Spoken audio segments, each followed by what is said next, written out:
तेरी हिम्मत तेरी लड़ाई से जानी जाएगी और तेरी किस्मत तेरी पढ़ाई से जानी जाएगी। तेरे जीवन में अगर पढ़ाई का घोल होगा तभी तेरे इस जीवन का कोई मोल होगा। एक टॉपर से पूछा गया कि आप कितनी देर पढ़ाई करते हो। उसने जवाब दिया, जब तक मेरे हर दिन का बनाया गोल पूरा ना हो तब तक, फिर चाहे उस गोल को पूरा करने में अगली सुबह का सूर्य ही क्यों न निकल जाए। जो पढ़ाई तुम्हें आज दर्द लग रही है, अगर इस दर्द को झेलते रहो तो कल ये तुम्हारी सबसे बड़ी ताकत बन जाएगा। ये क्या सोचेंगे, वो क्या सोचेंगे, दुनिया क्या सोचेगी, ये सब ना सोच के अगर आप अपनी मंजिल पर फोकस करोगे तो एक दिन आप लोगों की सोच से बहुत दूर चले जाओगे। हर घड़ी गमों के साए में गुजर जाएगी जब तुम्हें अपनी जिंदगी में पढ़ाई की कमी नजर आएगी। जीवन में अंधकार तभी अधिक चढ़ता है जब व्यक्ति शिक्षा को छोड़ अज्ञान की ओर बढ़ता है।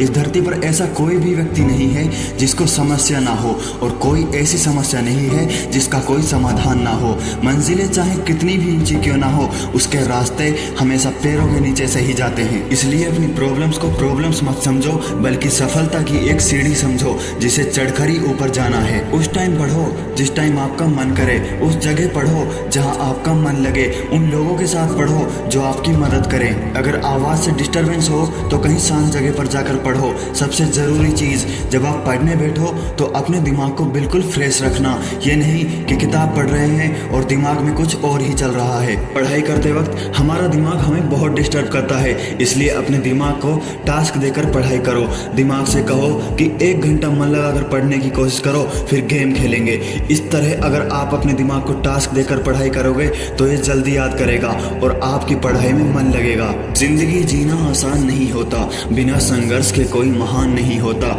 जब तक न पड़े हथौड़े की चोट पत्थर पर, पत्थर भी कभी भगवान नहीं होता। जिस दिन आपकी फोन वाली लत किताबों वाली लत में बदल जाएगी ना, फिर कामयाबी आपके पास खुद चल कर आएगी। बस इतना पढ़ लेना कि जिस किताब को तुम पढ़ रहे हो भविष्य में उसमें एक चैप्टर तुम्हारा लिखा हुआ जुड़ जाए। साहस हमेशा दहाड़ता नहीं है, कभी कभी ये दिन के अंत में शांत आवाज होती है जो फुसफुसाती है, कल फिर से कोशिश करूंगा। तुम्हारा रिजल्ट डिसाइड नहीं करता कि तुम लूजर हो या नहीं, तुम्हारी कोशिश डिसाइड करती है कि तुम लूजर हो या नहीं। अच्छे मार्क्स आए तो ज्यादा खुश नहीं होना चाहिए क्योंकि अभी बहुत आगे जाना है, पर अगर बुरे मार्क्स आए तो दुखी जरूर होना चाहिए क्योंकि अगर बहुत आगे जाना है तो इस तरह नहीं जाया जाएगा। सफलता बैठे रहने वालों को नहीं मिलती, सफलता के लिए उठना पड़ता है, बाहर निकलना पड़ता है, मेहनत करनी पड़ती है, हारने के बाद भी तैयारी करनी पड़ती है। किस्मत में क्या लिखा है कोई नहीं जानता, बस इतना समझ लो कि जंग हिम्मत से जीती जाती है और किस्मत मेहनत से लिखी जाती है।